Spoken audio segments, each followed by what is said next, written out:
All right, blue-white Facebook chat. This was a combo that was actually banned in Standard 22 Best of 1 because Field of Ruin was not legal in this format. And it's kind of fallen off in this format. It did get second in the Hoaglandia Open, though. So Book of Exalted Deeds here says, exile Book of Exalted Deeds, put an enlightened counter on target angel. It gains, you can't lose the game, and your opponents can't win the game. While Faceless Haven, the face part of the Facebook combo, is all creature types. So the basic idea is that you use Book to put this you can't lose counter on Faceless Haven. And then if your opponent can't interact with your land once Faceless Haven stops being a creature, they just straight up can't win the game. So a lot of decks, if they're not packing a Field of Ruin, they're going to lose the game just to decking out. And you can't lose to decking while you have that counter either. Now, this deck does have some alternate win con conditions. We've got the Faithbound Judge here, which is a 4/4 that eventually attacks, and then it flips over into Sinner's Judgment on the disturb half, which lets you win the game after taking 3 turns. So this feels like a nice addition to this archetype, because even if your opponent is drawing to a Field of Ruin as an out once you lock them, if you can get Sinner's Judgment onto them, you're able to actually win the game over a few turns. Book of Exalted Deeds also has static text here. When you gain 3 or more life in a turn, you get a token. So Search for Glory gains us life, Revitalize gains us life. We could trigger the top text on this in the fairway. Search for Glory also finds us both of our combo pieces. This is legendary and this is a snow card. And then we just got other good interactive and single player elements here to keep the game going. So let's go ahead and jump on into some games with this and see how it goes.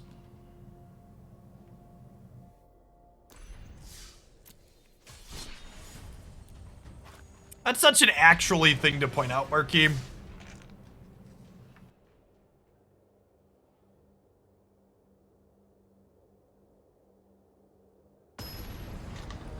Thanks for the follow, Solo Alchemist.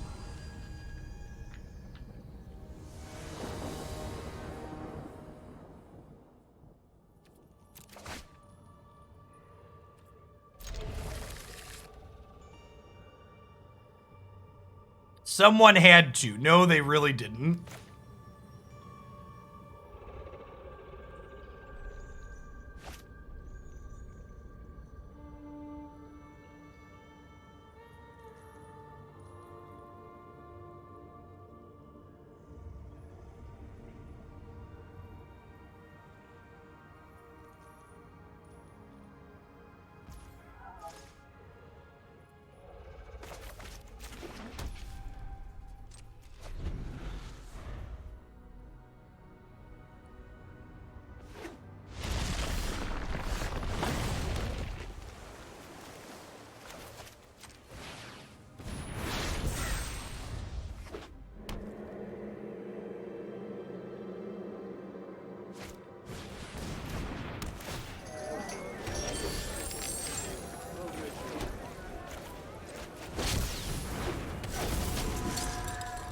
Oh, I'm sure you are, in fact, just a temporarily embarrassed Shillionary bot. Thanks for the 32 months. Welcome back.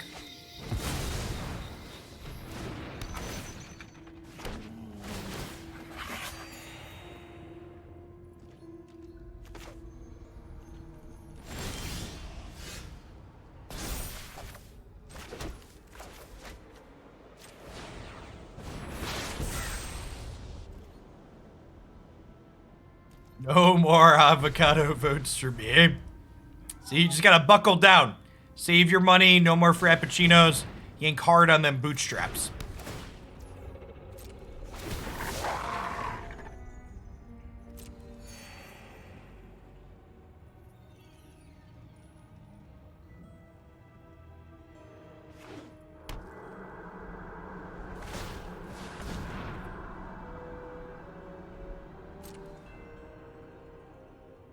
Yikes. Hey, Tater, thanks for 11 months. Welcome back.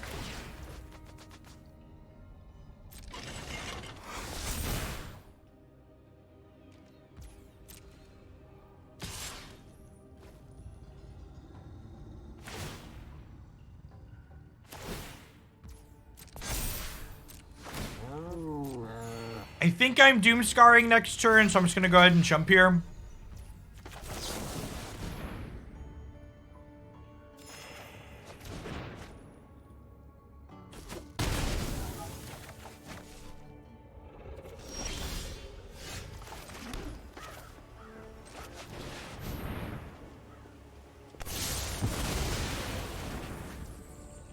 Forever, ever. Thanks for the 15 months. Welcome back.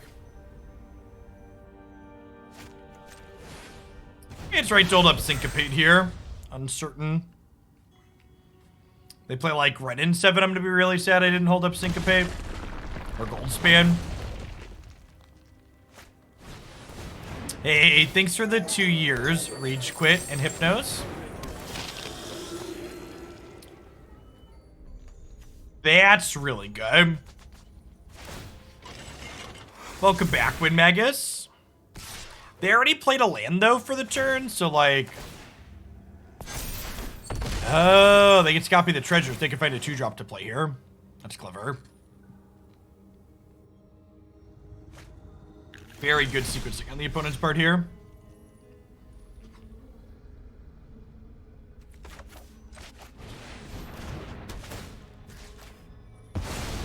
Syncopate has officially drawn dead at this point. I'm gonna go ahead and clean these out so they can't crew the chariot, hopefully.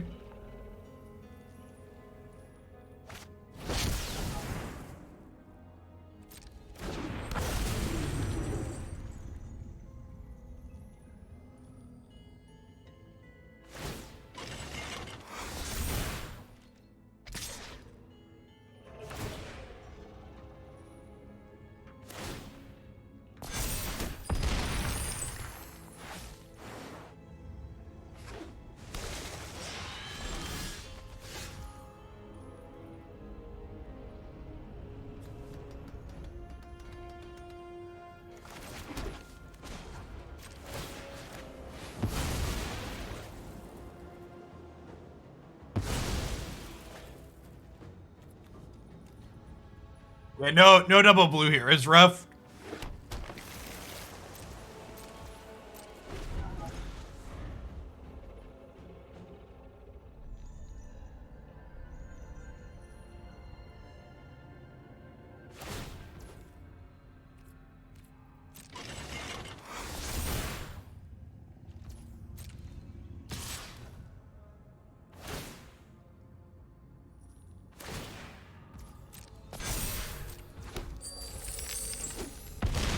For the follow, Leslie.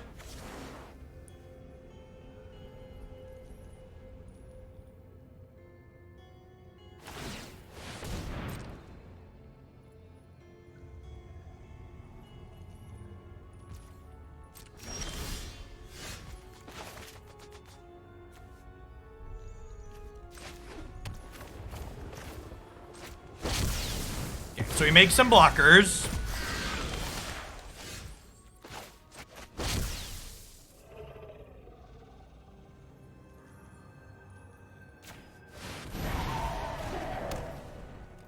Judge you.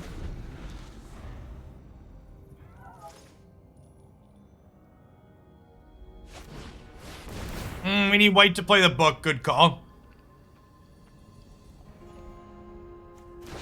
Good call.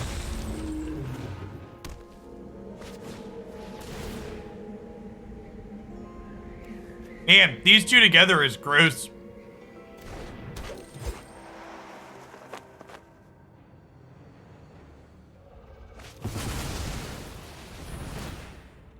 Wow. Actually, just the sickest beats off the top.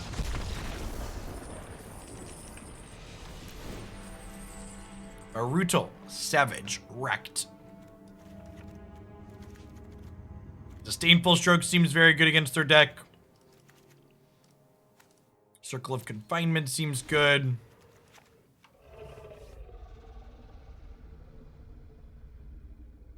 Faithbound Judge actually seems pretty reasonable here.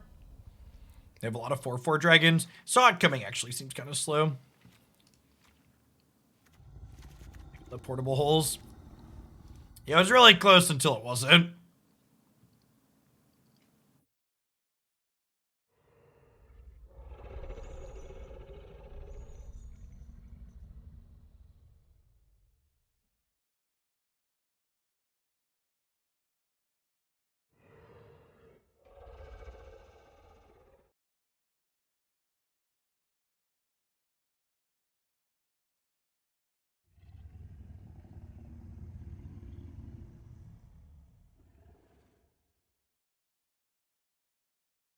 By the way, chat, I know we're not playing Historic this morning, but if you're looking for some Historic content, the Daily Deck Digest this morning posted a highlight of green-black mid-range.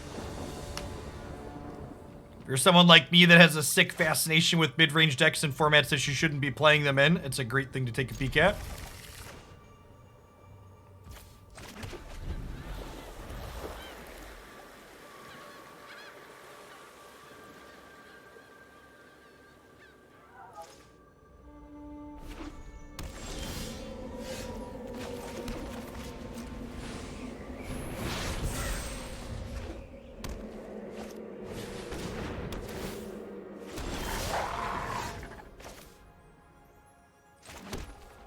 I think I want to do this turn rather than foretell another Doomskar.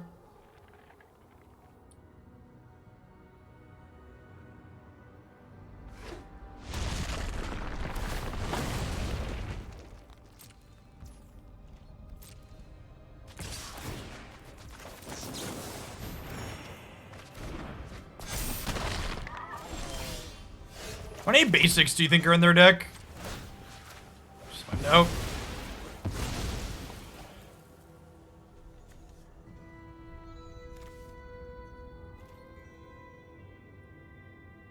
No, I think that's accurate, JRC. I think Magic design has pushed in a direction that typical mid-range doesn't really thrive anymore. Like the closest thing to mid-range we've had in recent years were like Uro-Nissa piles, which definitely don't feel like traditional Magic mid-range to me.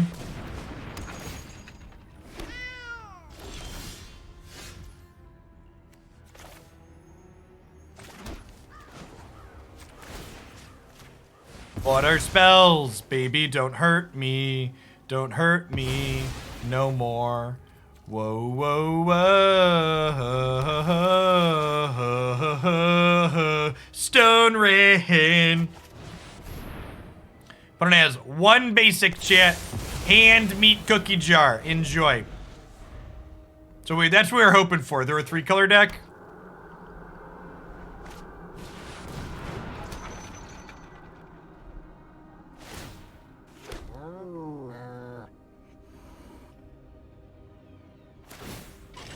I think your definition of mid-range there is pretty mediocre. Dark Confidant. You're right that like in like Modern, for example, mid-range was largely headlined over the years by decks that play discard spells. But at the fundamental level, a mid-range deck in Magic the Gathering pertains to a deck that assumes different roles in different matchups. A mid-range deck is a deck that's control against aggro, and it's aggro against control. Good golly.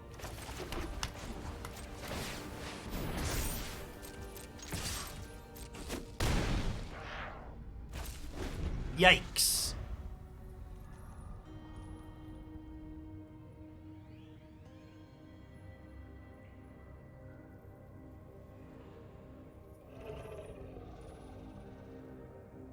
It's fine. We're just gonna draw 4 Alrund's Epiphanies in a row and win the game.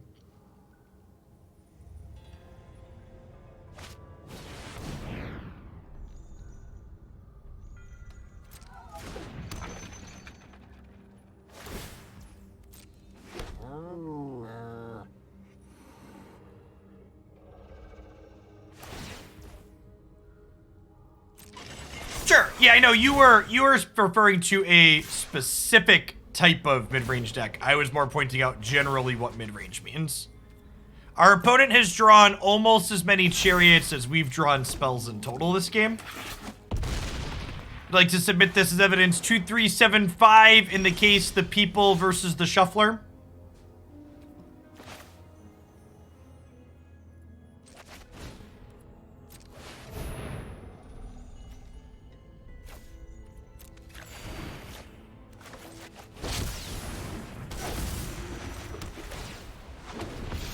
I'm not dead yet!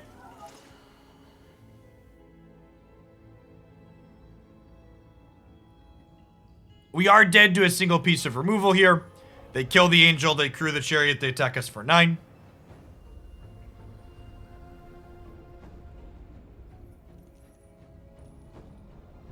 They haven't snapped that off yet, so maybe not dead yet? Maybe? Maybe?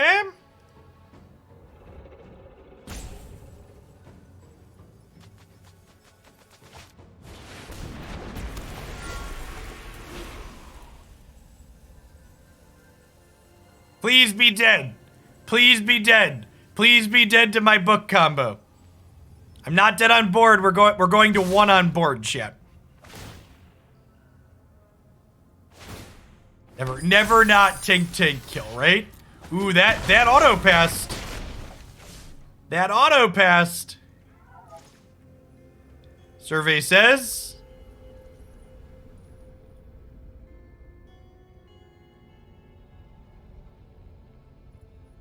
please concede. They only have 1 basic in their deck, chat. There's no way. Whew! Whew! If we'd have had an instant there that they could take. If we'd have had an instant there that they could take, we'd have died.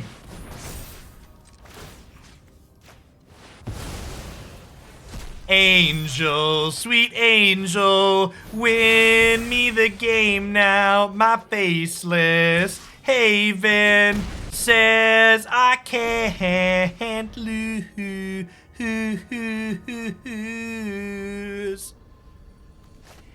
Yeah, move, Yugi boy. This is all I got.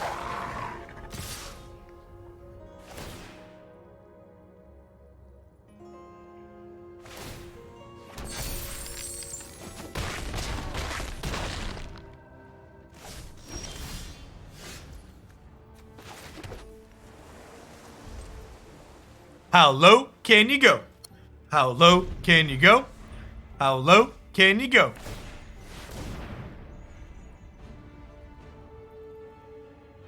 Hey, welcome back, Winding Road. Good to have you in chat regardless. Thanks for the support. Yeah, we drew almost no spells this game, and then we, like, popped off our combo. There is a very good chance that we only play 1 or 2 matches with this deck in an hour and a half because our opponents could be perpetual children that refuse to concede when they've lost. But that's fine, chat. They're allowed to be perpetual children. It's cool. I ain't got nothing better to do.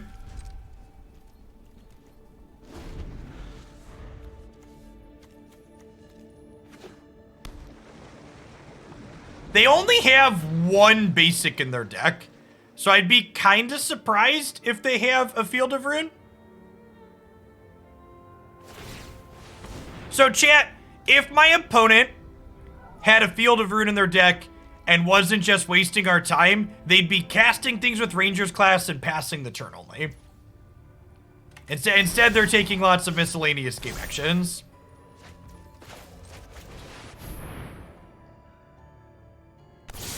To run the clock. Now there's a couple others like Cleansing Wildfire, but for the most part it's just Field of Ruin. We played the Doomskar not because we cared about their board, but because we wanted to cast Sinner's Judgment. Just for reference.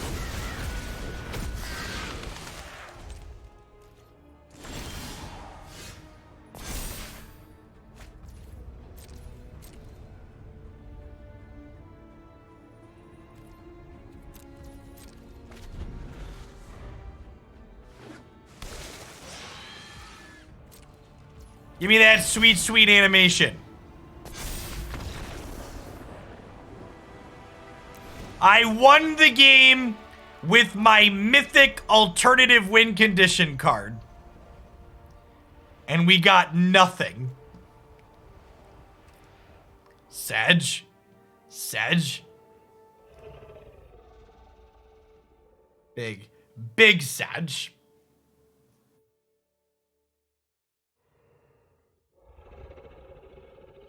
I spent $72 on 4 of those mythics, and they don't have an animation. Hey, thanks for the sub gifts, Rocky.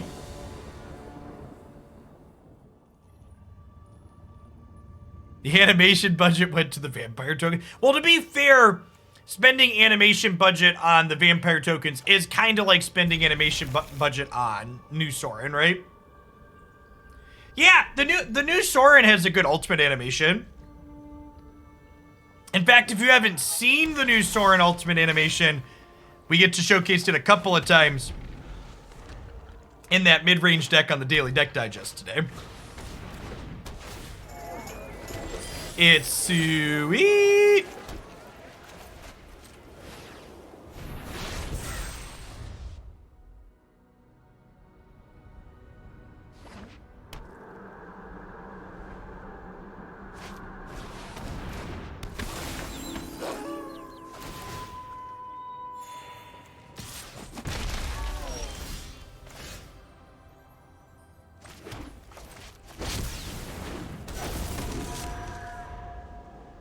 We just start judging them.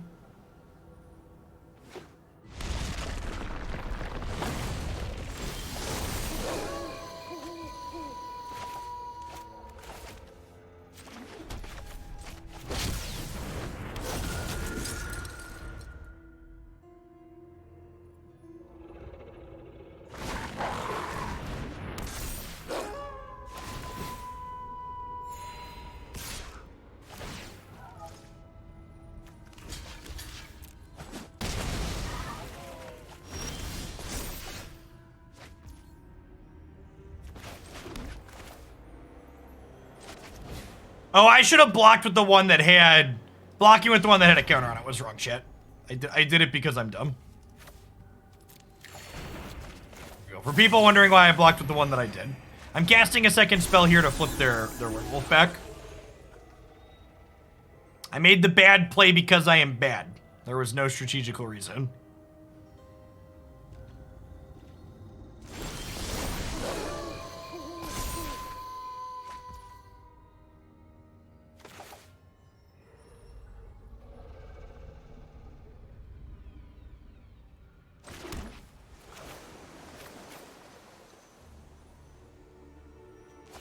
They have a bunch of cards, they're not doing anything. I assume they can kill this book, right?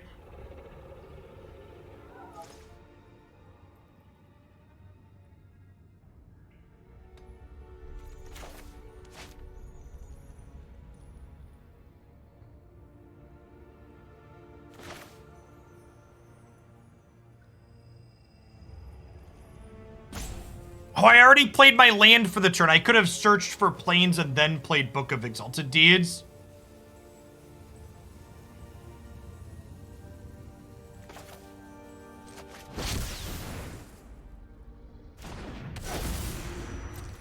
Yeah, that was a mistake. I should have done search for snow-covered plains and then played Book to trigger the angel and flip the wolf back. This is fine. We'll trade for the wolf, but it's just like worse than it could have been.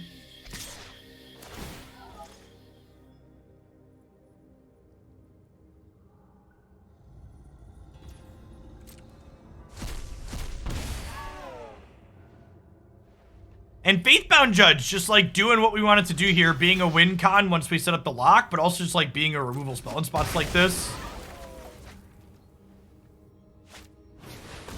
Search only gets snow lands. So it cannot get Field of Ruin, unfortunately.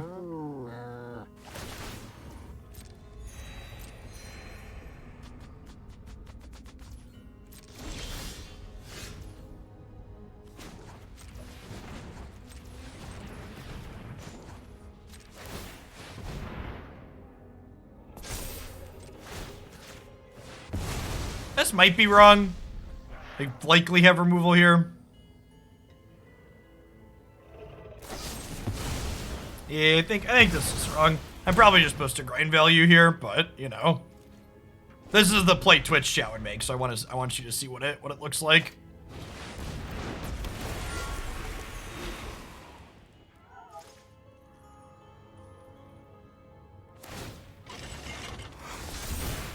No, yeah, we're definitely ahead still. We're just like less ahead than we otherwise could be.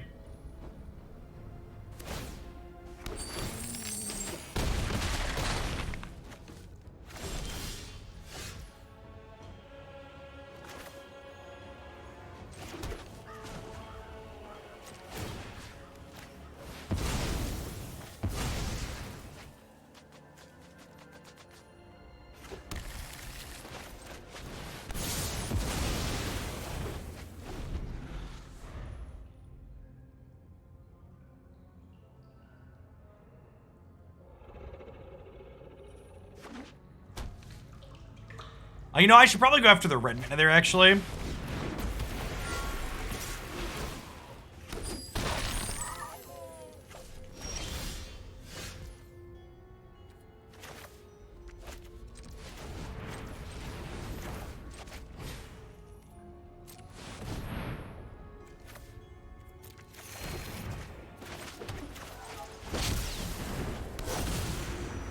I sure can, Rad. Thanks for the 43 months. Welcome back.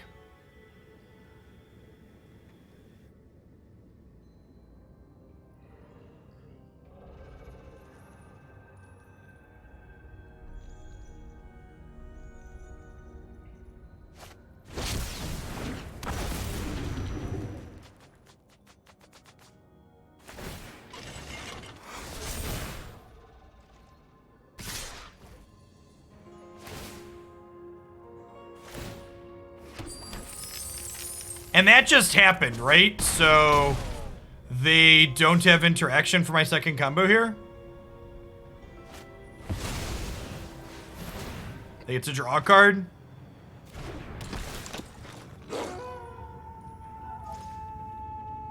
Anyway, Faithbound Judge here is rough. Well, they missed it. Deal.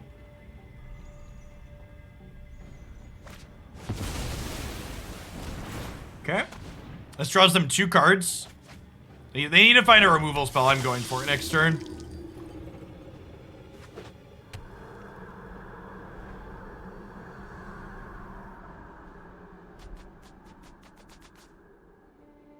You got no options other than to YOLO, chip.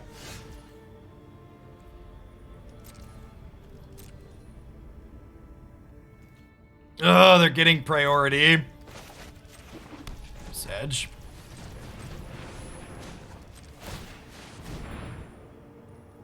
I guess they could have Crew Chariot available.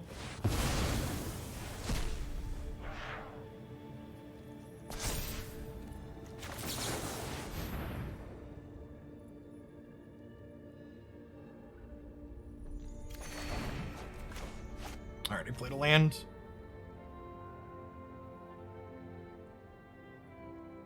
Am I dead? Papi! Alright, that person's about to go put a Field of Ruin in their deck, chat. That person's about to go put a Field of Ruin in their deck. God bless us, everyone. I got you, McBiggins. Well, the book only activates at sorcery speed, so the ordering doesn't matter their affirmation.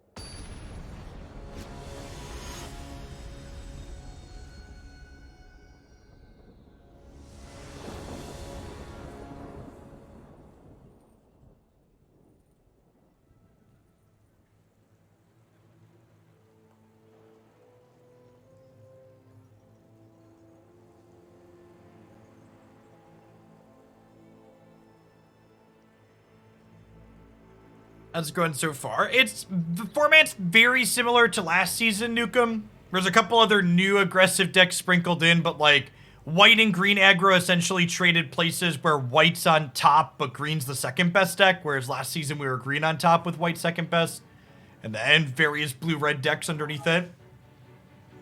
There's an okay selection of fringe decks underneath it, though. Like, we played green-white humans today, and that was fine. This deck seems reasonable.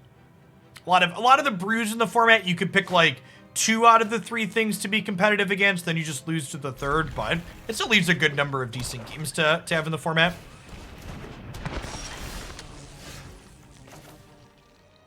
The black snow decks were a thing last season. The black snow decks were like a thing even before rotation, right? Like they were a thing in Standard 22. White beats Izzet. White and green are both good against Izzet, yeah.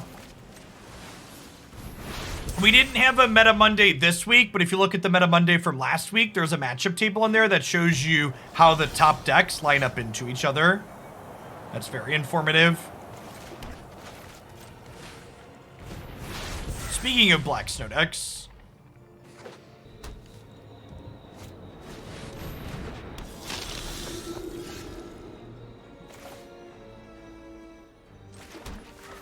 well, now we're definitely doing this.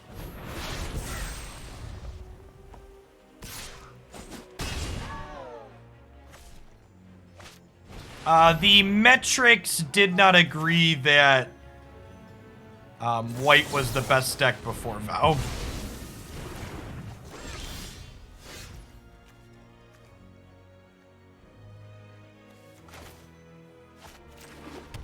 I think we wait on Search for Glory, because we can Search for Glory and then book in the same turn next turn. So that way we get to make an Angel.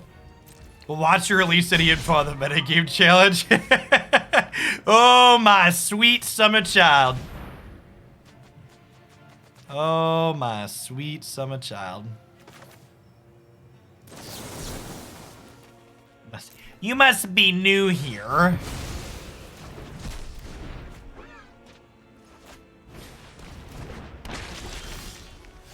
Oh, crap. I actually don't have enough snow mana to do that, huh?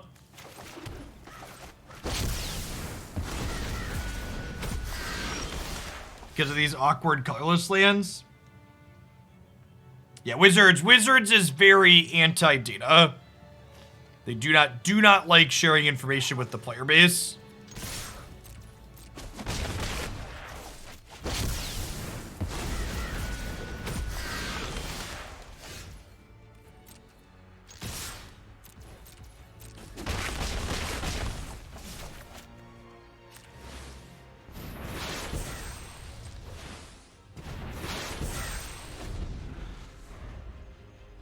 Wizards isn't anti-data, they're anti-communication. Why not both?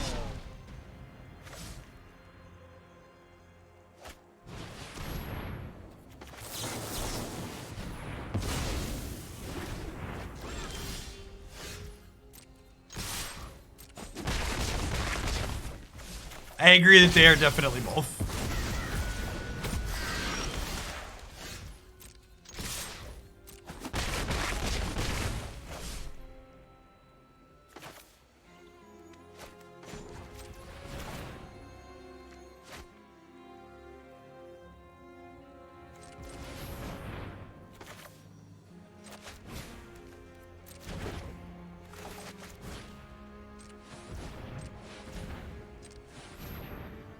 I want to get a plains with this, so we'll gain 2, and I want to leave blue up to cast Saw It Coming.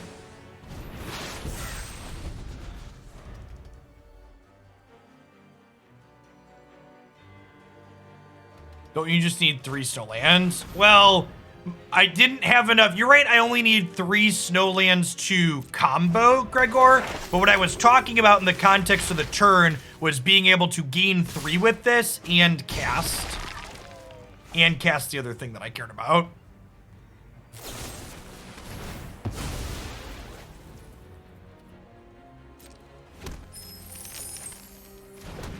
Yeah, I couldn't gain 3 with this and cast the triple white card. This still doesn't stop me from killing them, right? So that's fine. Still dead on board. They have 1 mana and I have a counterspell.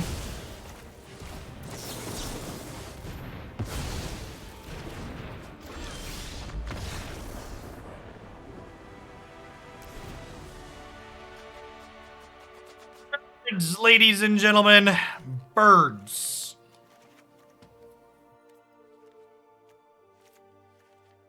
Guys, gals, and non-binary pals, I present to you ravens.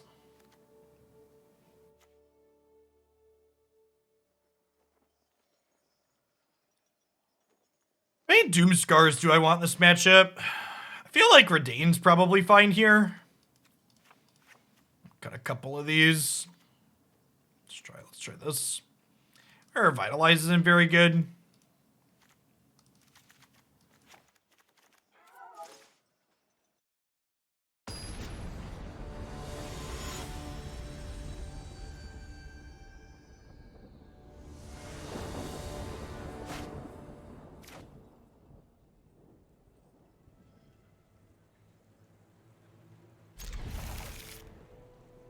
Hey, thanks, Phaser. Welcome back.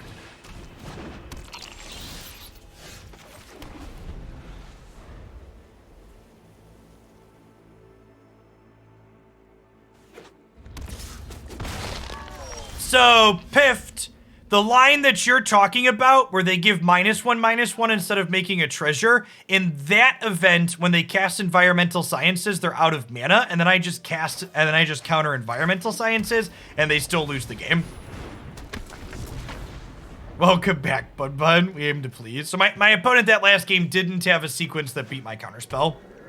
No matter what they did, my counterspell was winning me the game.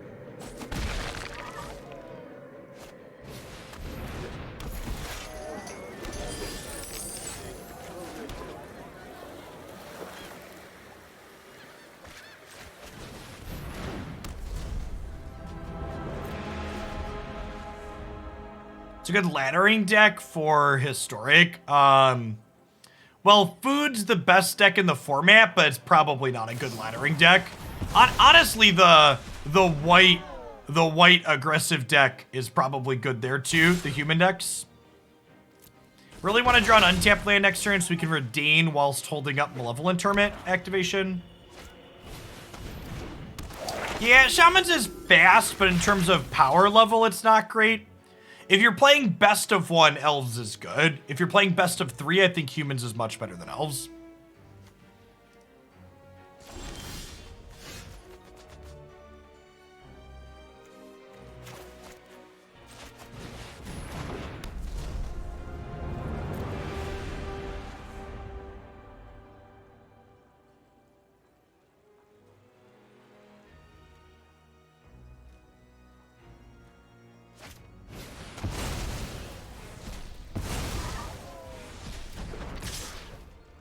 Basically 5 mana, kill my Reidane, deal.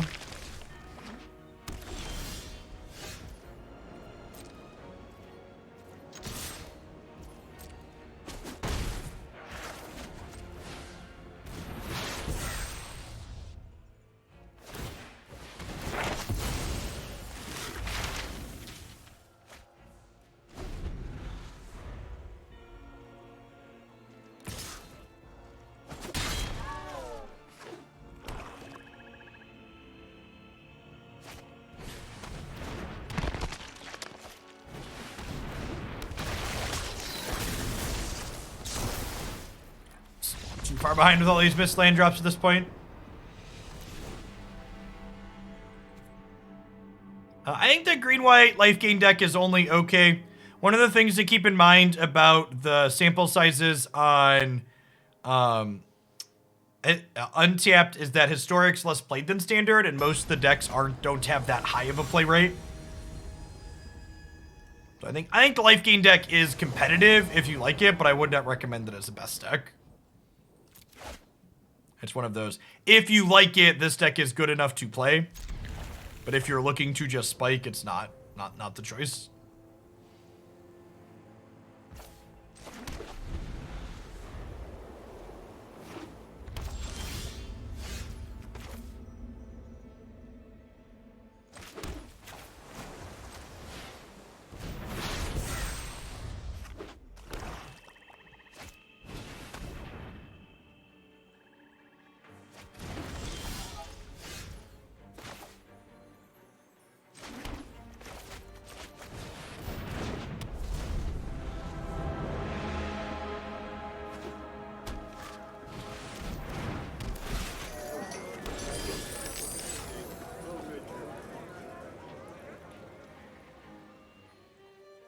I think 4-mana sweepers suck, so to answer your question, I hope not.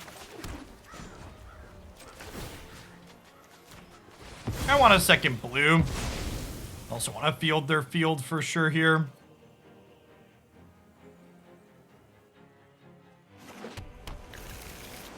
Yeah, they just tend to be pretty uninteresting, Leper. Also, is Extinction Event Standard legal? Or did that rotate? Did Extinction Event rotate? I don't recall. That one's out, isn't it? We just had a 4-mana sweeper.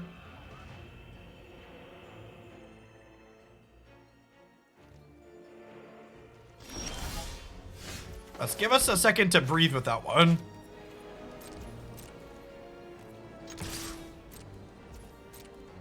Wasn't a true sweeper. It was.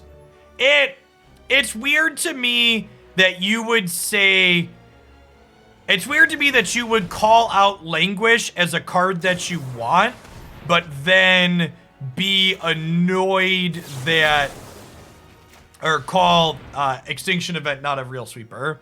Oh yeah, Crippling Fear is totally legal too. They have another way to kill Reidane here. If they have another way to kill Reidane, I'm gonna be a little sad.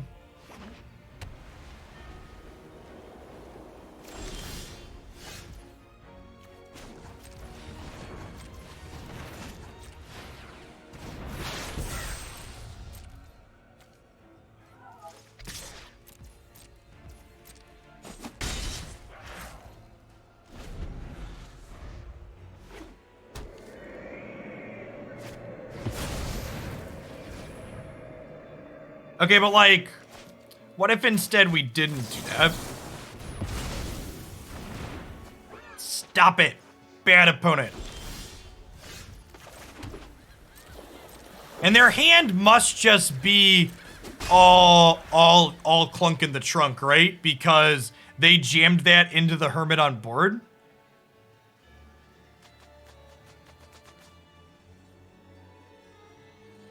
I'm going to be honest, Tim, I don't remember what the board state looked like when you're asking. Because last turn I did cast 3 mana, saw it coming.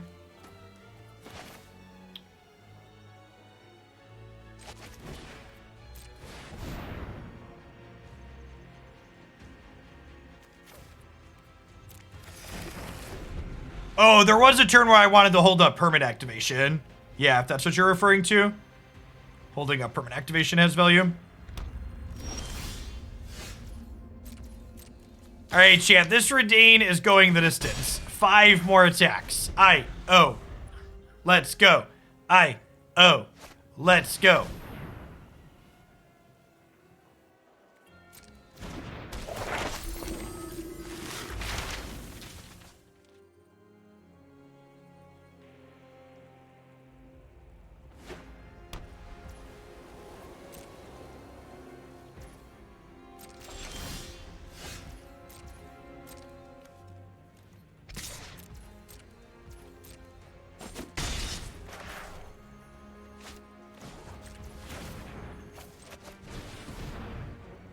She's going the distance, but she's not going for speed. That's a good summary.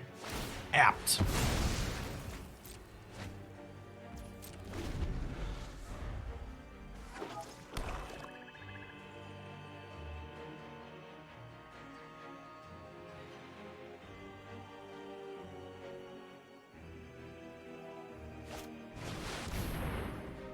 Lukewarm take.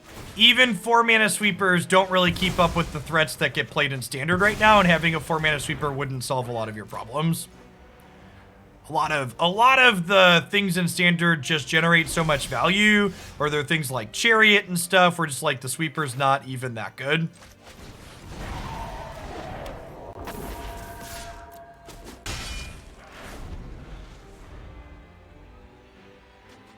Yeah, I kind of like things like Blood on the Snow, though. I'd also argue that Meathook Massacre is potentially one of the best sweepers they've printed in a really long time.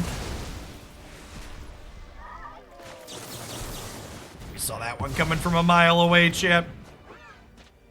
Kill you? Question mark.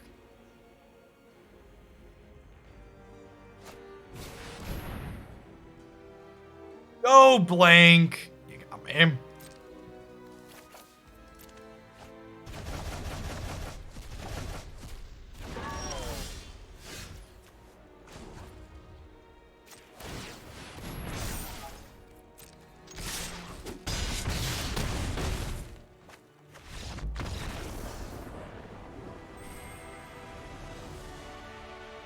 This deck's actually been kind of sweet so far.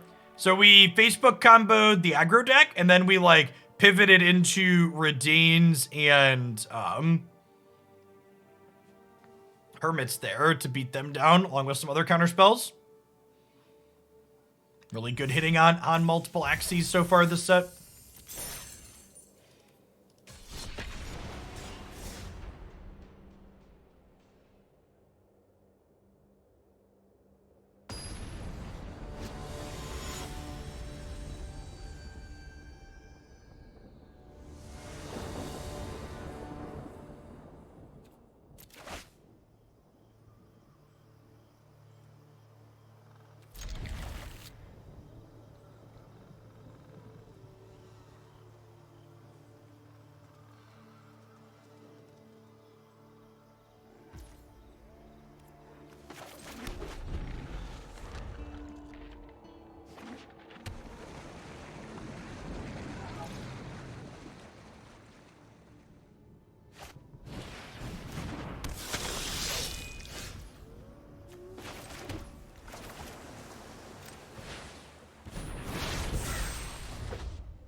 Are you ready, chat? Doomskar is ready. Alright, so are we Faithbound judging before or after Doomskar? I think it's after. I'm gonna go ahead and just go grab a land here.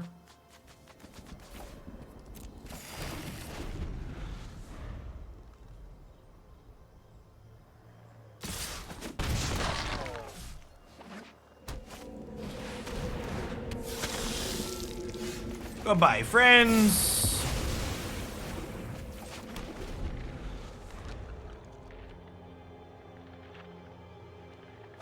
Hoping to draw untapped land next turn. The ordering didn't matter there, chat. They'd already played a land, and they could only cast the card till end of turn.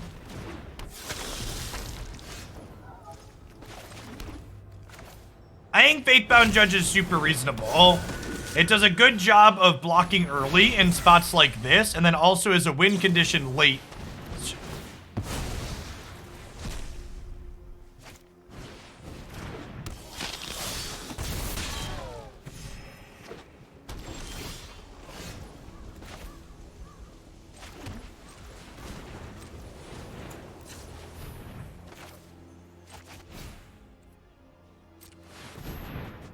Am I getting with this?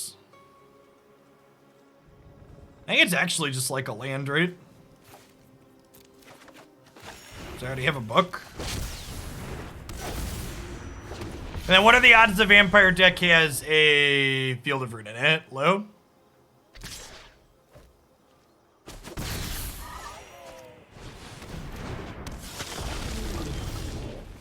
This is a Twitch sub, so they could have...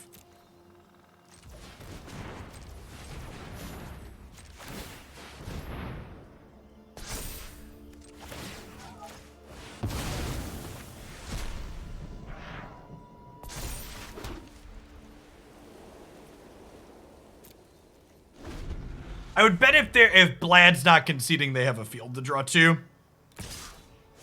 Would be my bet.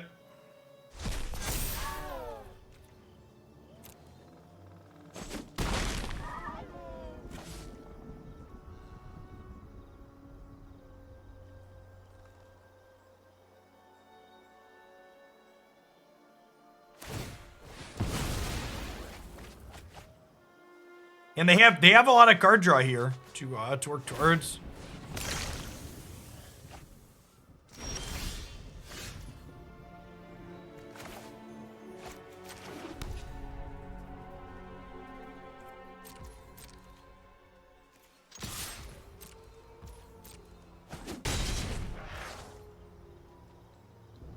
I didn't cut anything from this deck. This was a viewer submitted deck list that we were playing card for card what was submitted.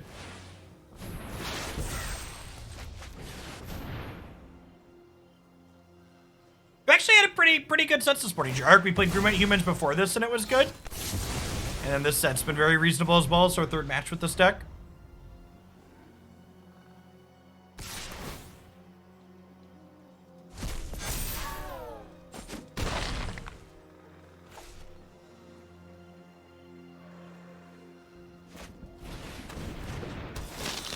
Their Dean is actually potentially going to win them the game here. Because if their Dean hadn't exiled my Faithbound Judge, I would have had that as a win condition.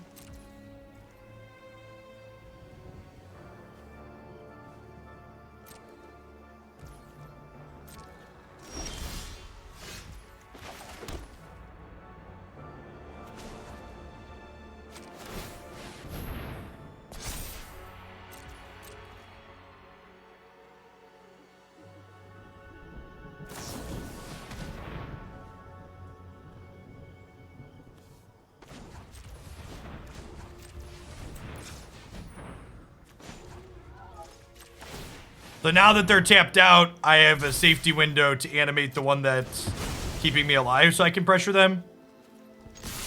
Oh, the Predator would have also gotten the Judge. Yeah, good call. Good call. Forgot about that.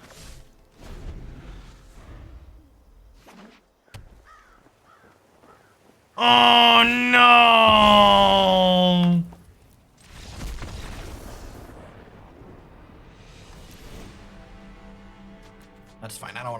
anyways. Am I conceding? I might be conceding the match.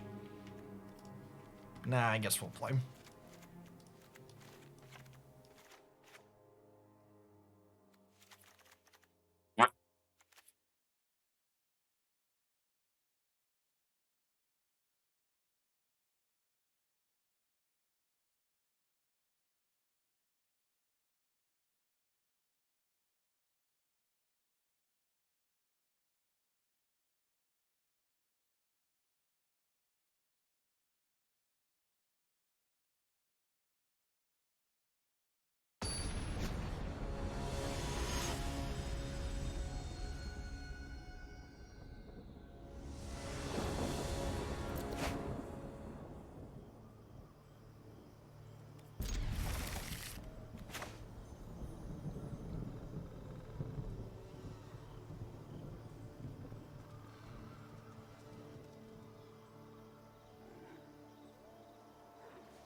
That's a good shout, Zach. Getting a second book would have let us beat the Field of Ruin. Yeah, I think you're right. That's not something I considered, but we knew they had at least one field because they were still playing Magic. I gotta be honest. If I'm being honest with Vlad, I feel a little Q-sniped. The fact that they're playing a deck that normally wouldn't play Field of Ruin into my deck that only loses to Field of Ruin against their deck.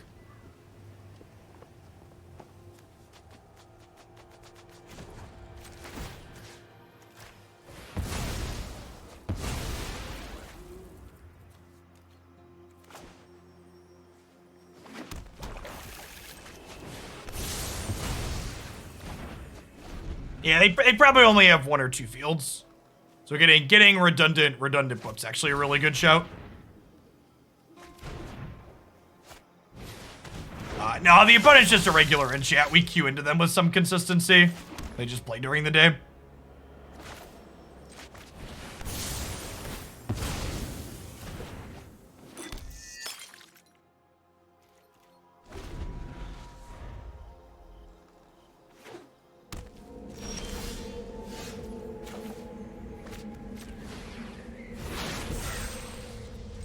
I don't think I want to run a Faceless Haven into a removal spell here, because then I can't cast Epiphany.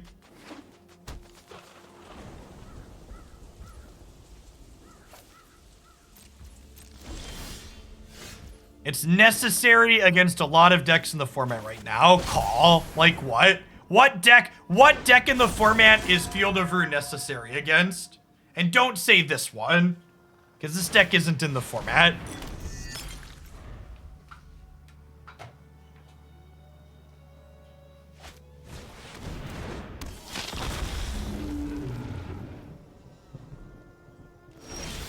I believe you that you get a non-zero amount of utility out of it.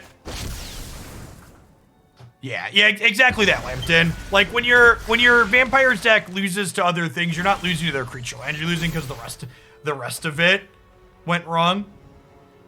It's very good in the Vampire mirror match. Well, one, Vampires isn't super popular, and two, you're losing to Valderan Estate? Like, I think Field of Ruin is fine in, like, mid-range and control decks. And at the end of the day, play what makes you happy, chat, but also don't lie to me or yourself while you're playing it.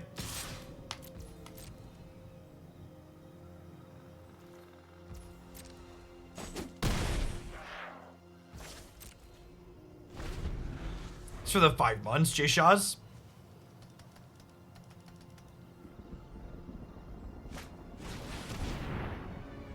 Man. We're going on the offensive next turn, shit.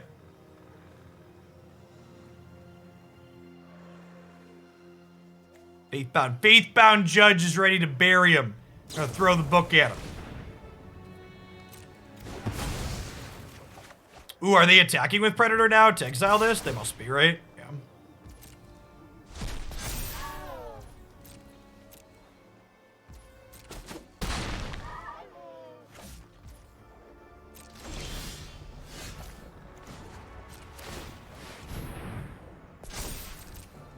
Yeah, Burn's on my list of things to get back to for sure. It felt really powerful last time we played it, but we didn't get enough games with it that were worth highlighting on the Daily Deck channel, so I definitely want to be able to post it to the Daily Deck channel.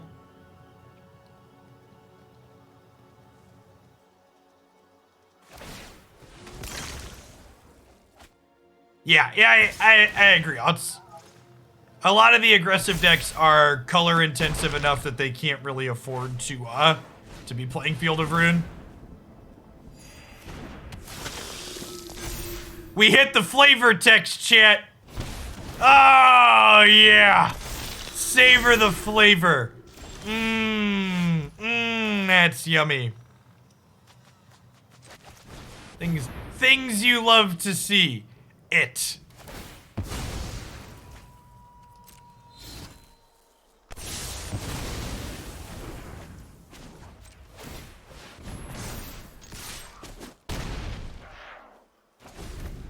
I'm gonna be honest, chat. I forgot this card had more text. Was completely unaware there. That gets missed in Paper Magic 100% of the time.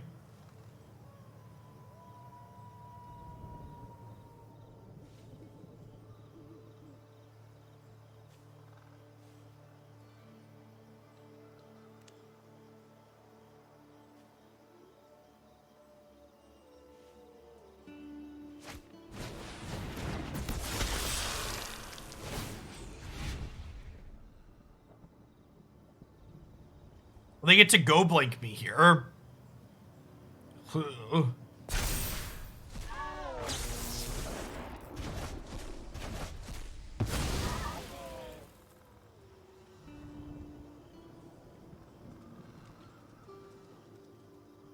They're attacking for 11.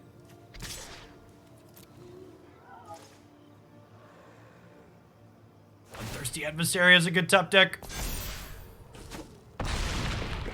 We're gonna draw here, like Epiphany. Sure. Alright, I'm gonna do it again. I'd like to draw another Epiphany, please.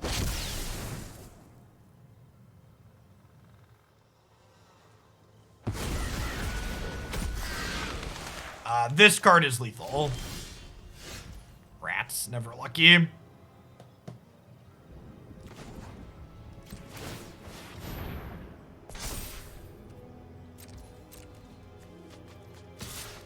So they have to trade, and then they can't attack unless they draw another threat.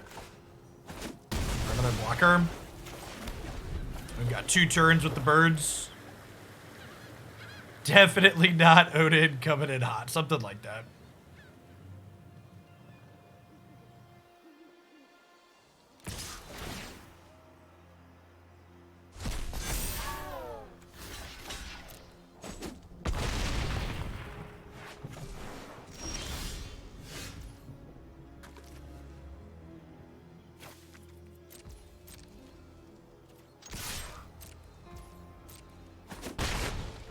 So I could attack with this, but I think I'd rather just invitation only. I don't want to die to a removal spell here.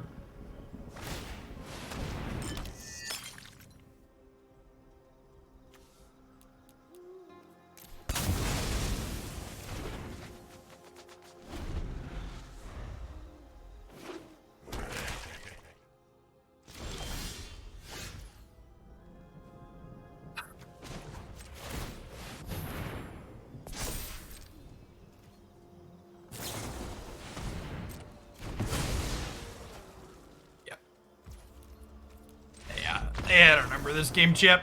I guess I could have played drawing an Epiphany as an out there, but that's what it is. We should have just conceded during sideboarding when they Q-sniped us with the Field of Runes. Our poor Haven never went to school. Yeah, I messed up the first game not looking for another book. I should have found another book to beat one Field of Rune. That's Q-sniping. It means someone presses the Q button with a deck that's good against yours when they know you're queuing.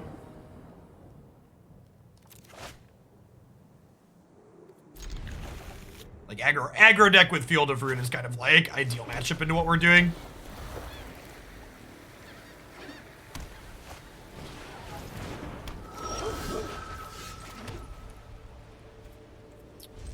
But hold up Syncopate this turn because I can't beat Athalia. I think we just Revitalize against this. Try and hit my land drops. Ideally, we want to hit running lands here. Okay, good.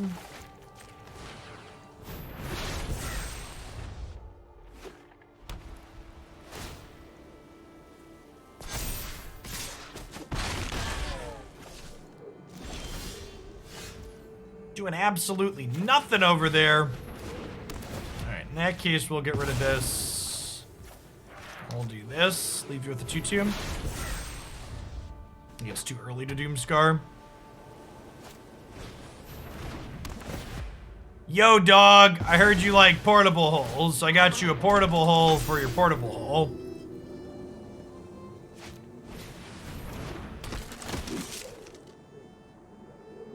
All right, one-time dealer. 48% to draw lands here. Never lucky. Not even once.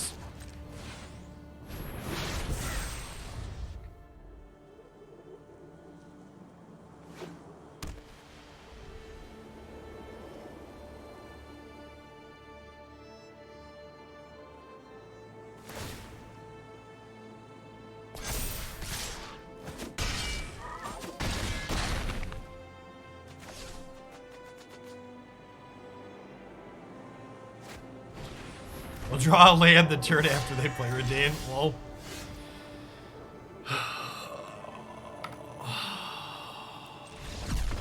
We're 49% to draw a land that turn. They even, like, played an extra creature out into it, like a big dumb. Frustrating when you can't punish poor play because of variance.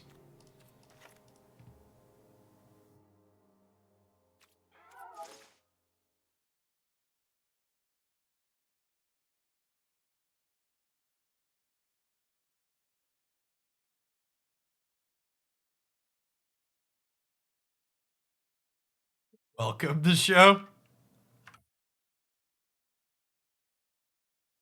Beam to please.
Body is ready to get Skyclave Apparitioned.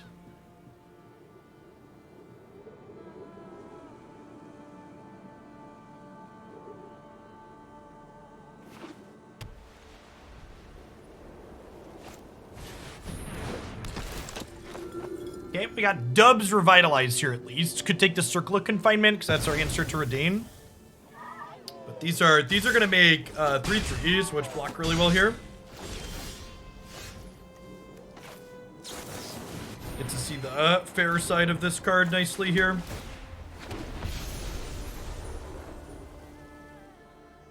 This also makes our basics tapped because savor the flavor. That's why wouldn't she? Going on, MIT? Good morning and welcome back. Alright, so let's Thalia and Reidane attack in.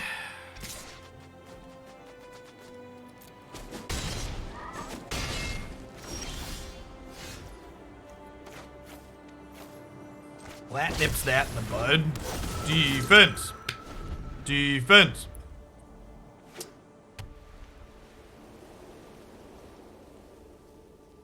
So, I like Reidane as a card, but I think your snow lands come into play tap text on it is shitty design, because the snow mechanic already kind of struggles to be competitive in this format.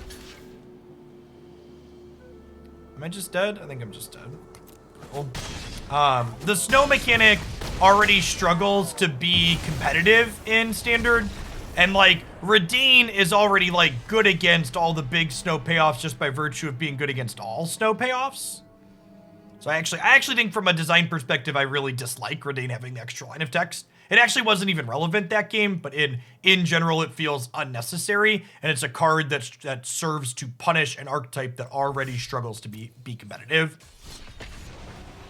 So from a what it does in the format perspective, I think it's kind of bad. It's not even just about the amount of hate on one card. It's about the thing that it hates on is fringe, and it takes this thing that's fringe and pushes it to being unplayable, right?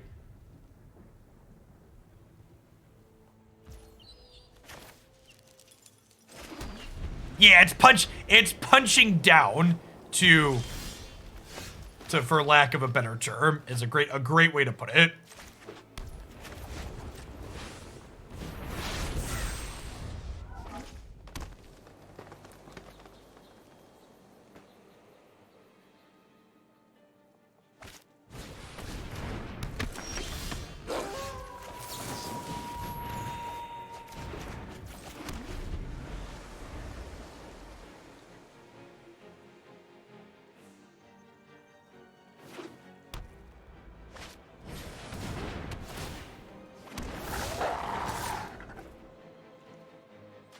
Yeah, that's it. I actually think having a snow hate card in the format is a good thing, but the snow hate card shouldn't have been on a card that was already incidentally a playable hate card.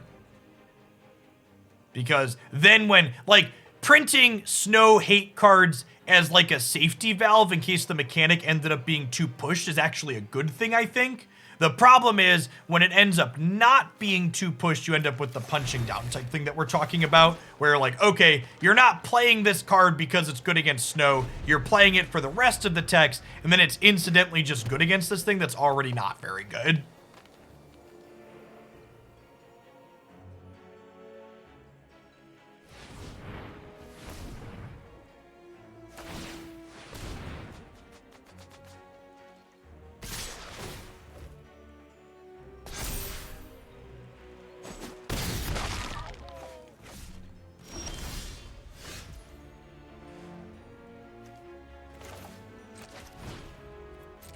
So I'm gonna continue casting the world's worst Lay the Land.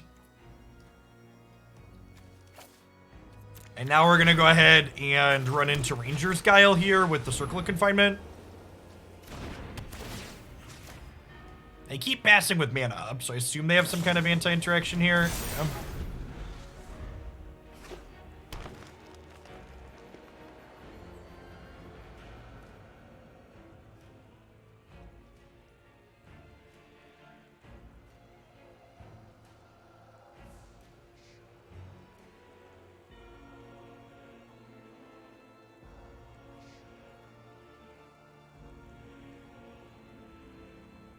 Yeah, we see that with Graveyard and Artifact hate a lot in non-rotating formats, right, Threesmith? Like, something that we often discuss when playing Modern, and it's actually kind of true of Historic too, is you never want to be playing like the second or third best graveyard deck in a format, because if there's a tier 1 graveyard deck, your tier 2 graveyard deck is definitely not going to keep up with the amount of hate people are packing for the good graveyard deck. Alright, so these friends kinda go away. I say kinda because they can just sack this thing to make a 4/4 again, but I need to get rid of the rest of them. Yes, yeah, Arcanus is a great example of that. Like, it's the second best graveyard deck behind Phoenix, and because it's the second best, it's just not strong enough to keep up with the incidental graveyard hate going on there.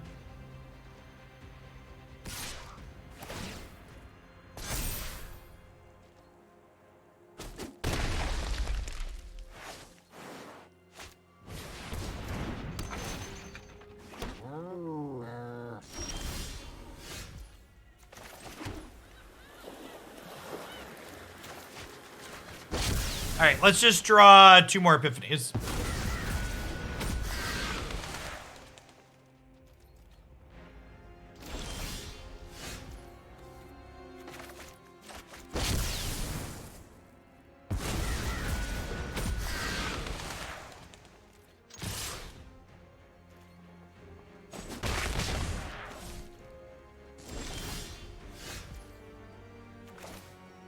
It depends on what the context of their hand is, full effect. We can't really know the answer to your question.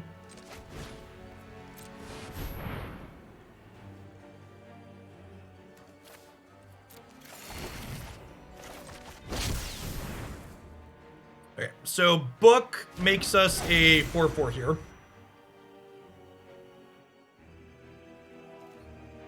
Or 3/3, sorry. And then next turn Revitalize makes us another 3/3. Feels like they have another Snakeskin Veil in hand, the way they're getting priority. I guess they also have the Chariot to crew. Are we dead to Blizzard Brawl? I have no idea. Probably. You're usually dead to that card. Nah, we're fine, right? We have a bunch of blockers. And we have a 6/7 attack trampler. We're at 9.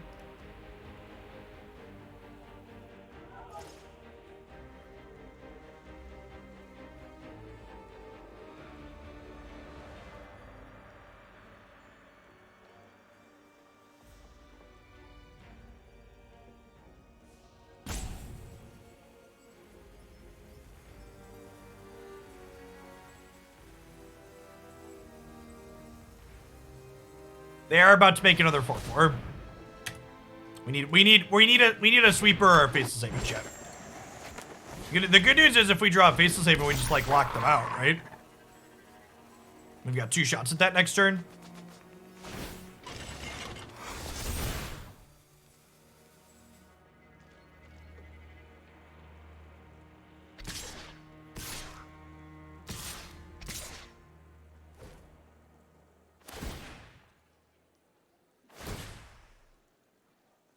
Oh, they missed it, chat. They went on autopilot and missed it.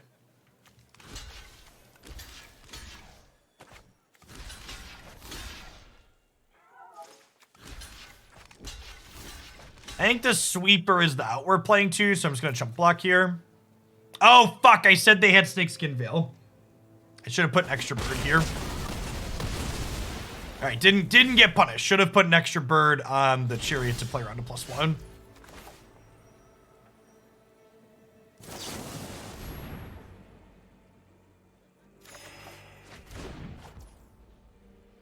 And we're dead. Block, block. Take more than 7.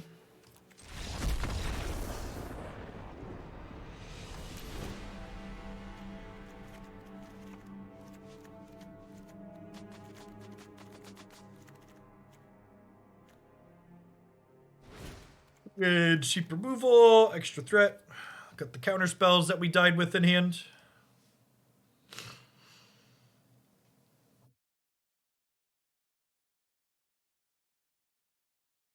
Kevin Watt, thanks for the 27 months. Welcome back.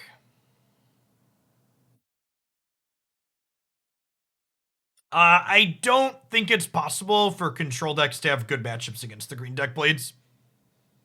It just draws so many cards.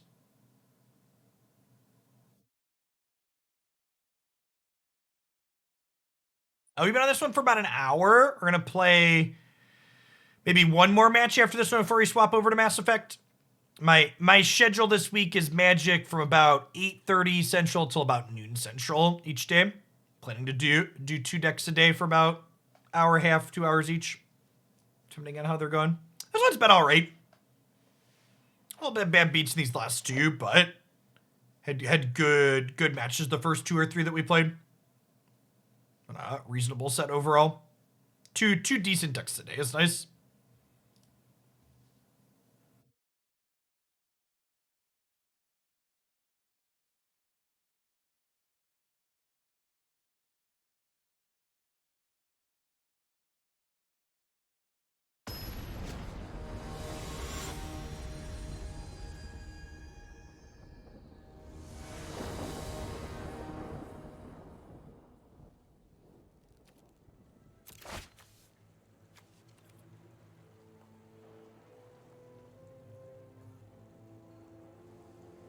Schedule says I'm on Thursday. Yeah.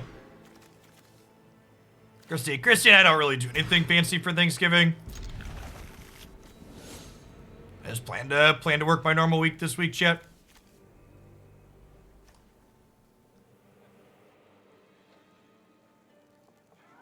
Chat, this job is lovely, and I wouldn't trade it for most things in the world, but it doesn't come with things like benefits and PTO. When I take 2 days off over the weekend to not stream, I drop off 100 to 200 subscribers or so. It's important to be on most days.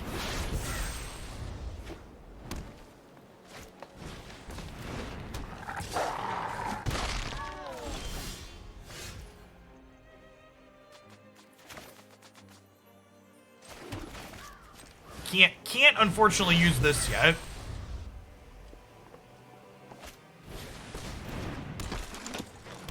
Perfect.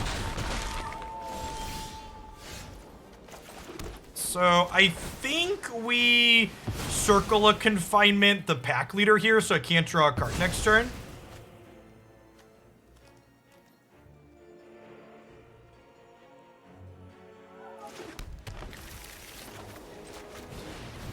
I mean, if they have Veil, it just draws them one more card, right? Because I'm probably going to Doomskar next turn.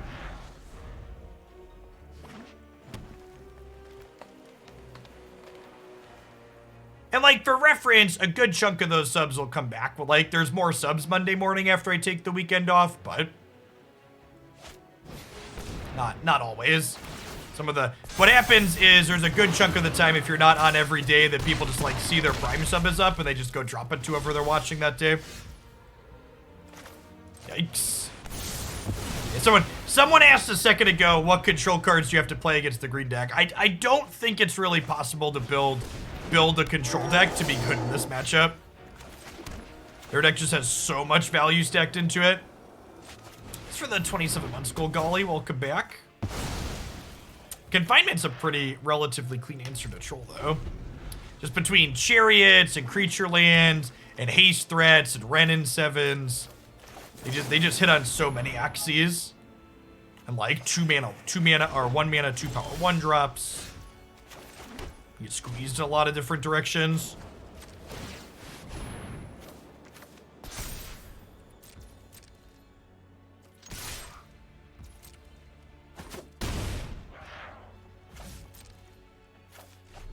It's not even just that they have good cards. They have cards that just like dodge sweepers, are resilient to spot removal, generate value. They hit on a lot of axes, like the TLDR. It's the second blue for our Epiphany here.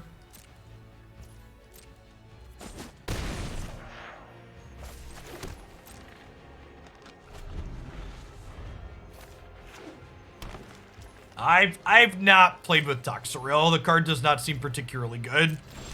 The types of decks it's good against tend to kill you. The types of decks it's good against are going to kill you before you can get the slug down.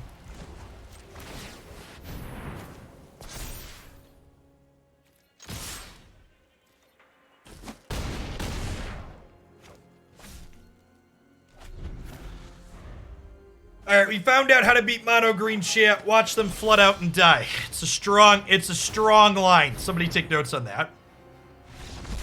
Somebody write that down.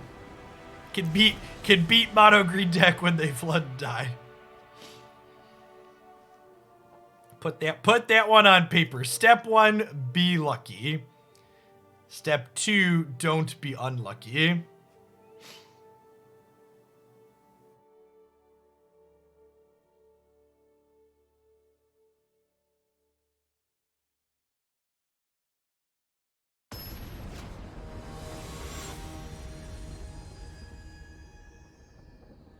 Rising Oceans beat Forest. Noted.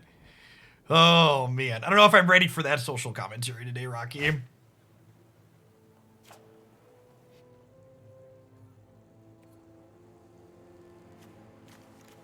I almost clicked keep. This is probably a mulligan, right? Yes, this hand's much better. Rewarded for making good decisions. Doom on you. Doom on you.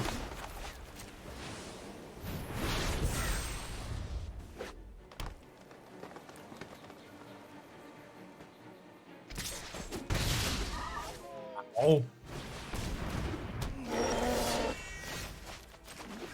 Oh, and it's trolling a little bit over here. Do I like foretell as a mechanic? I like the dynamic of what multiple foretell cards in a deck can do. I dislike that they made the decision to create foretell in a format where discard spells can't touch cards in exile. I think this format and standard would be in a better place if there was like a 2-mana discard spell that also lets you look at face down exile cards and choose from them. No, I don't even think a processor specifically would be good. I just want like a 2-mana. I want check for traps to actually be able to check for fucking traps, chat.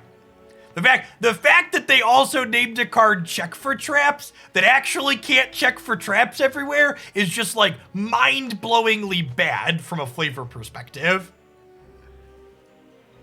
Just like whoever named that card and didn't give it a design to like actually let you check for things is ridiculous. No, you just put it into the graveyard.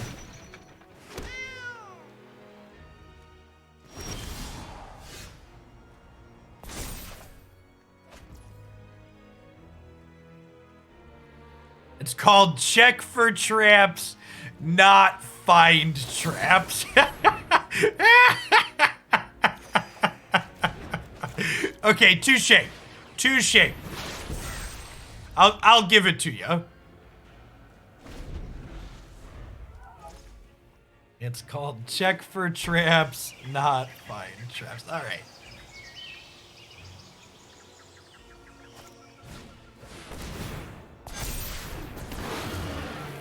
I'm gonna take how much here? 8, 10. Go down to 9.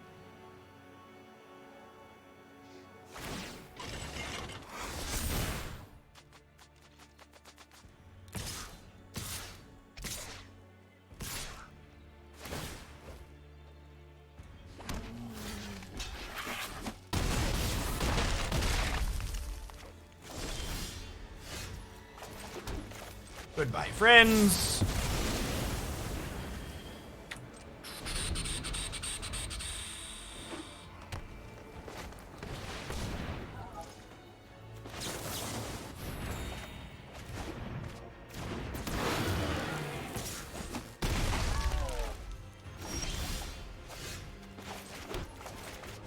That card's not questing beast, but it still hits like a freight train. Yeah, 4-mana 4/4 haste with a must answer text on it is pretty good. Look at his belly, chat.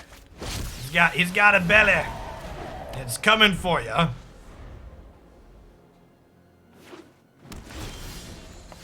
Tick tock goes the sinner's judgment clock, opponent.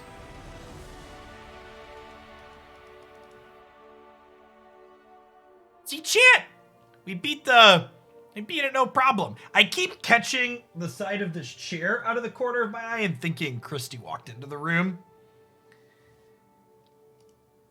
It's scaring me, chat. Who's there?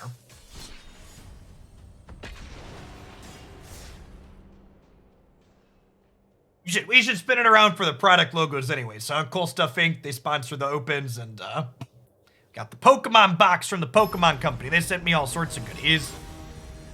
They're great.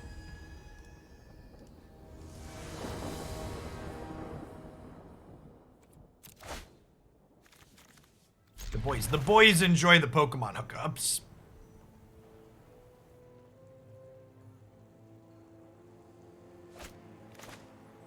Jacob opened a Lugia yesterday he was very happy with. Loot boxes, chat. Loot boxes, they create joy.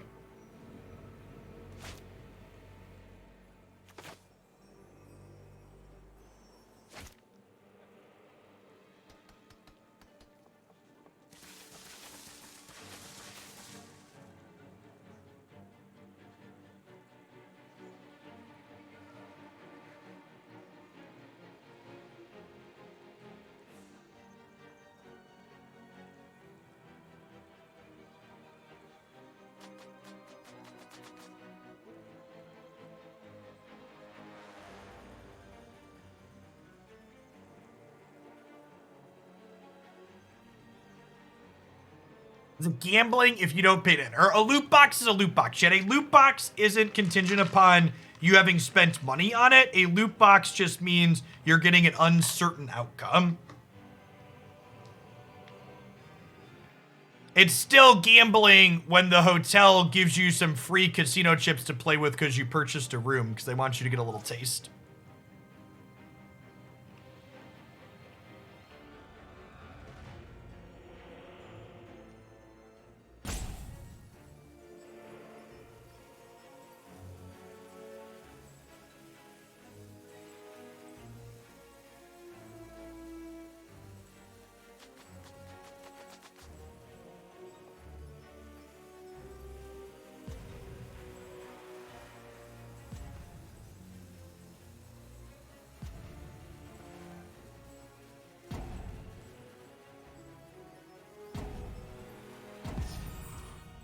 First taste is free with qualifying purchase, doesn't have the same ring to it. Yep.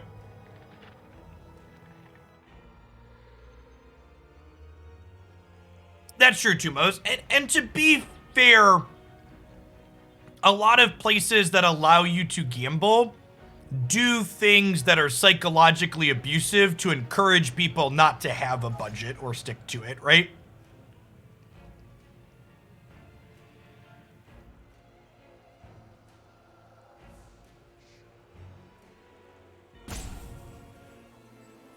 Like, Richard Garfield was super naive and had really good intentions when he originally envisioned booster packs. Like, Magic originally didn't have a 4-card rule for Constructed because Richard Garfield thought that artificial scarcity would discourage people from amassing piles of efficiency. And an ante would be a way to balance people having too many good cards. Ante was intended to be a balancing mechanic, is my understanding.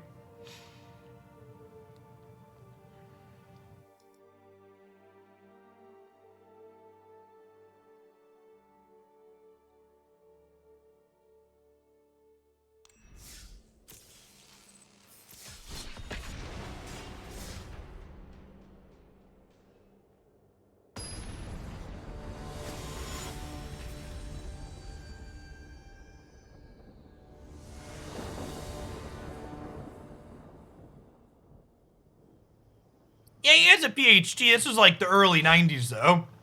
The games market then was very different than what we have today. We didn't know the things we know today. That's also true too. He's a mathematician, not a sociologist, and not like, you know, an economist. And then someone ruined it by playing 20 channels, 20 fireballs, and 20 Black Lotus.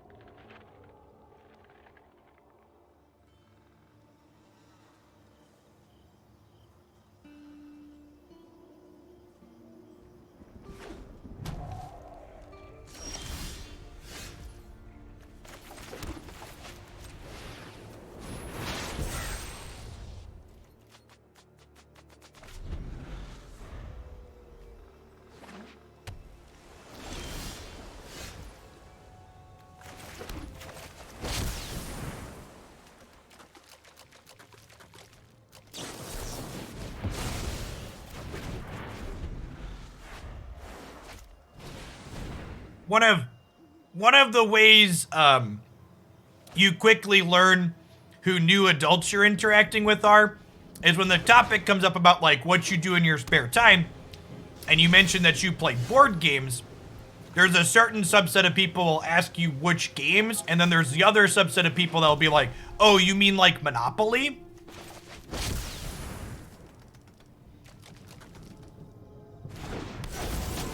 Let you know really quick where everybody's at.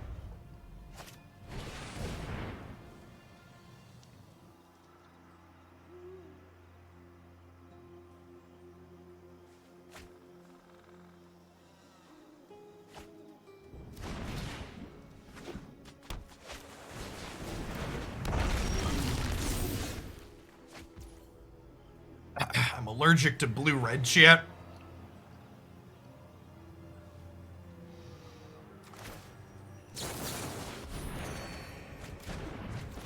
Not a bad draw. Hey, welcome back, Mar. Thanks for the 28 months.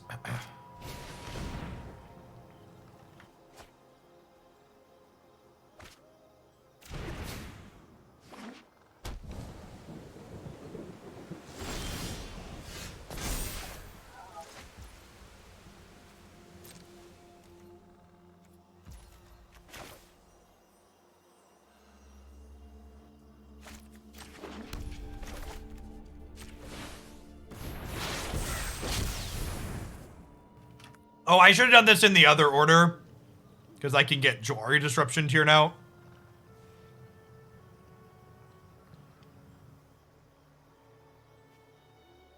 Doing Catan once doesn't count if you don't inhale.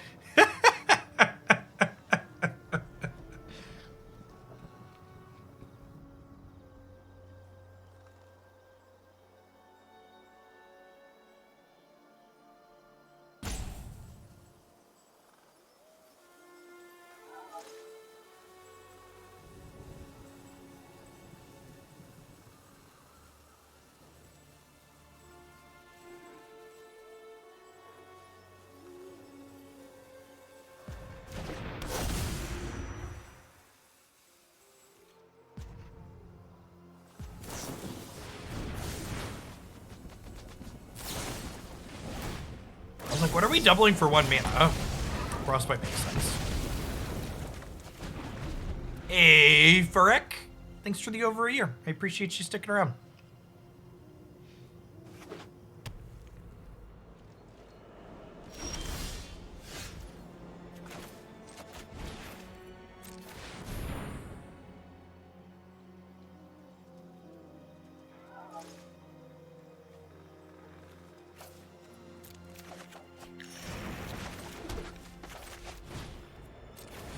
So I'm just gonna go ahead and search up 2 lands here, so that way we can get to Sinner's Judgment.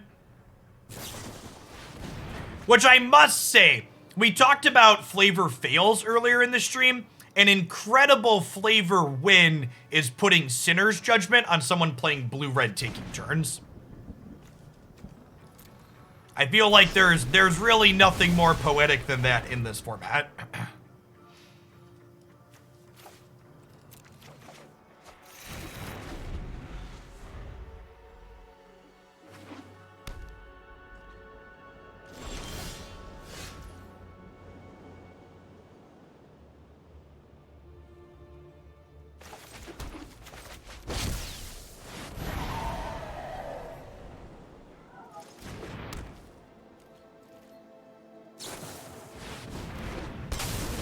Oh no! Oh no!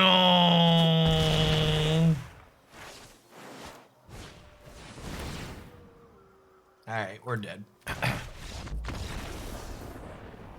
Alright. Alright. It's fine, chat. I know we have a bad matchup against Hull Breacher game 1, but we're gonna bring in some really good counter spells, and we'll be able to counterspell the Hull Breacher in the post-board games. It's fine. Nobody panic.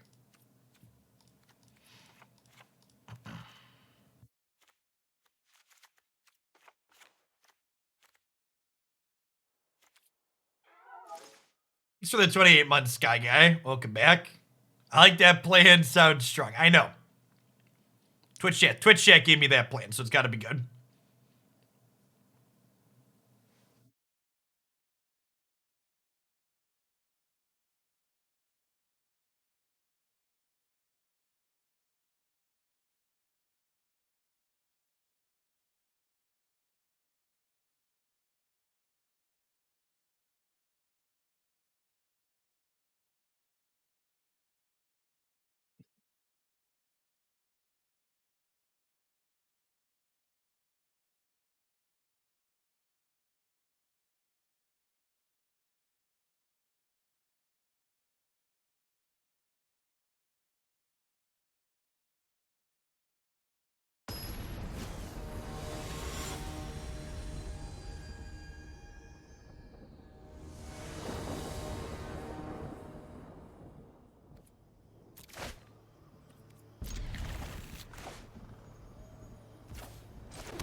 Just remember, don't cheat if you're on feature match camera. Oh, chat!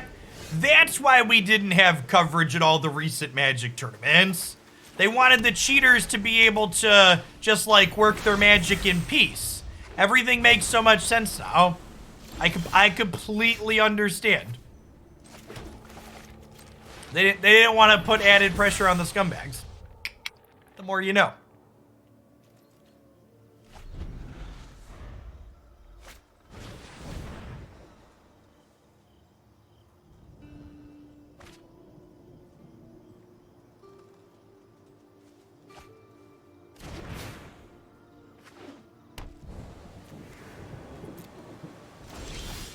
Discard the hand size there. Seems good for us.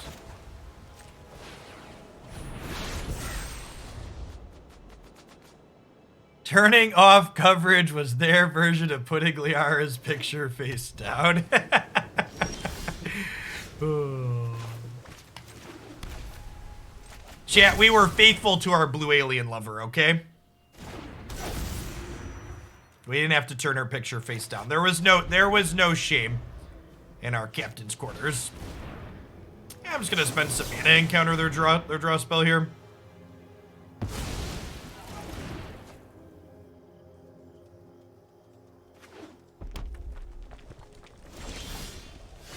Was there a cheater at Vegas, or was that just a joke? Well, the joke was we wouldn't know if there was a cheater at Vegas because we wouldn't have caught them, because there was no cameras.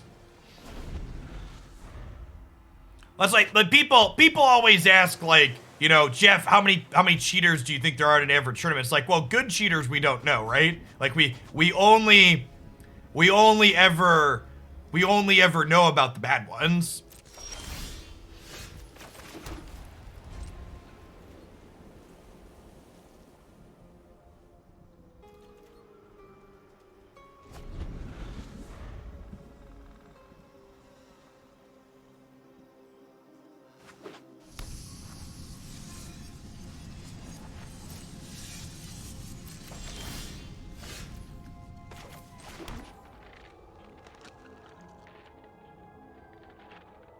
It feels like I'm just waiting to lose here. Like, Hull Breacher as a top end is just so much better than our top end, right? And like the fact that it's uncounterable just means I like basically can't do anything. We just don't have any counterplay.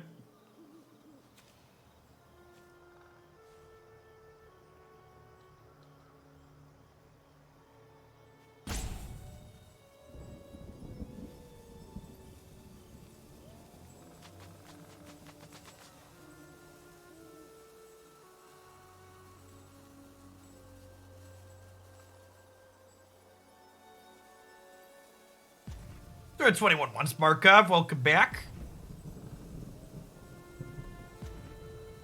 Hey, I hope your family's doing better.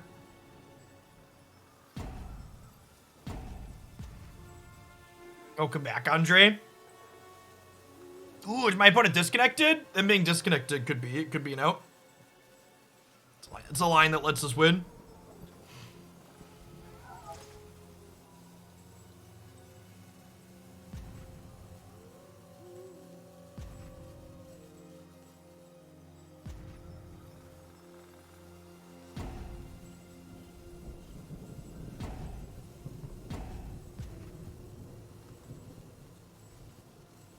It's a control win con, and nobody will ever like a control win con. I think that's a cop-out.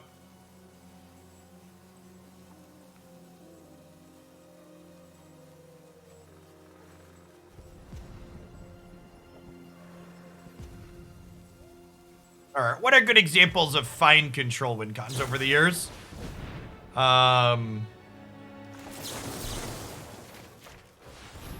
Yeah, Grave Titan and Wormcoil. I think Gearhulk was fine. Dream Trawler when that was playable. Nah, Big Teferi's a toxic sack of shit. He can Big Teferi can get fucked, chat. Ooh yeah, Dragon Lord Ojutai. Dragon Lord Ojutai is a good one. Six mana Niv. Yeah, there's a ton of like control finishers I think are on the reasonable side of the axis. I think Ojutai is a great shout because it's one that protects itself, but also like is interactable when it starts trying to generate card advantage.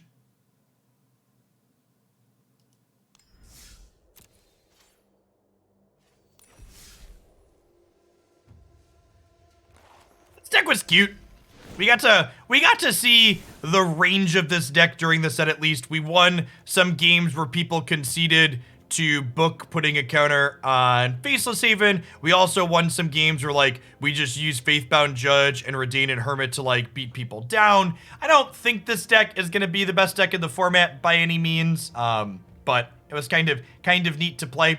I actually don't know. So this archetype got second place in the Hoaglandia Open, and the build that got second place wasn't playing Alrund's Epiphany, and I actually don't know that I felt like Epiphany was good enough here. Like, I know it's kind of a meme that, like, okay, your deck can make blue mana, you should play Epiphany, but, like, the blue for it was awkward at times with our snow mana base, and, like, the extra turns versus not, like, I don't know that they really moved the needle efficiently in a lot of places. I'm not, they were just kind of expensive and clunky a lot of times, too. So I feel like one of the thoughts I had during the open was the Facebook deck there probably wanted to play things like Hermits and Reidane to be more aggressive when it needed to be, and perhaps that felt good. Yeah, 56 card deck with sometimes birds is accurate for sure. Yeah, I guess they did jump block okay sometimes, but they didn't really actually kill people.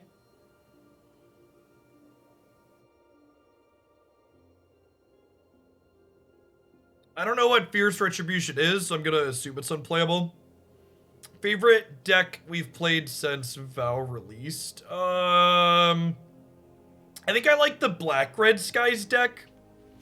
Black-Red Treasures. That one got a highlight on the Daily Deck Digest right after the set drop. I think it's probably one of my favorites so far.